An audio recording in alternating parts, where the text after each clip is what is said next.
One of the other interesting observations about customer development is this notion of a pivot. Pivot was a term that my best student ever, Eric Ries, coined when he noticed the arrow between customer invalidation and customer discovery, and he actually gave it a name, which I think is incredibly accurate. A pivot says, what do you do when your hypotheses don't meet reality? And this is such a neat observation about startups and why what we now know is much different than before. What we now know, instead of firing executives, when our business model doesn't match what's going on outside in the real world, we fire the model.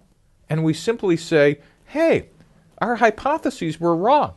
So because we've been building the product iteratively and incrementally and keeping our burn rate incredibly low, a pivot is a substantive change to one or more of the business model components. It just simply says, hey, this isn't our customer segment. Our customer segment is really here. Or, wait a minute, our revenue model shouldn't be freemium. We should be charging for it from day one. Or, wait a minute, we've been using the wrong distribution channel. We need a direct sales force. Or, gee, we have the wrong partners. By the way, an iteration is a minor change to one or more of the business model components.